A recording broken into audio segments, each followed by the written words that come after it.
শীতের শুরু থেকেই রস সংগ্রহ, খেজুরের রসের গুড় তৈরিতে ব্যস্ত সময় পার করছেন সিরাজগঞ্জের চলনবিলের গাছিরা।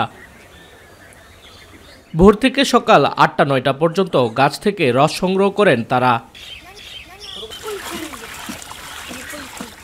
পরে মাটির হাঁড়িতে কিংবা টিনের বড় তাওয়ায় জাল দিয়ে পাটালি গুড় তৈরি করা হচ্ছে।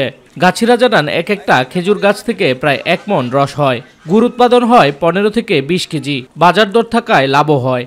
কাতি মাসের দিকে আসি এই জায়গায়, এসে দেখা যাচ্ছে খেজুরের গাছ সাফ করি।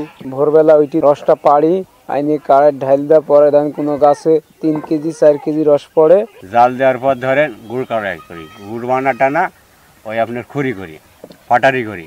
লোক এসে আমাদের এই গুড়টা নিয়ে যায় বিভিন্ন জায়গায়, ওরা বাজারজাত করে।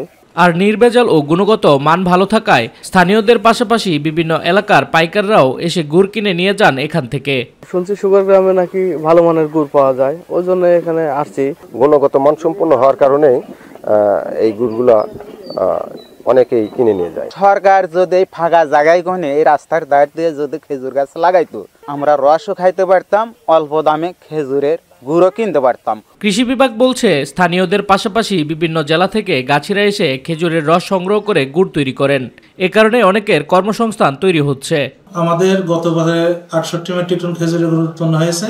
এবছর আমাদের টার্গেট রয়েছে ৮০ মেট্রিক টন। আশা করি যে যদি আবহাওয়া ভালো থাকে তাহলে সেই লক্ষ্যমাত্রা হয়তো অর্জন করতে পারবো, এবং এই গুড় আমাদের স্থানীয় চাহিদা মিটিয়ে দেশের বিভিন্ন অঞ্চলে তারা সরবরাহ করছে। খেজুরের রস ও গুড়ের ঐতিহ্য বাঁচিয়ে রাখতে বেশি করে খেজুরের গাছ রোপণ ও রক্ষণাবেক্ষণের বিশেষ উদ্যোগ নেওয়া প্রয়োজন বলে মনে করছেন সংশ্লিষ্টরা।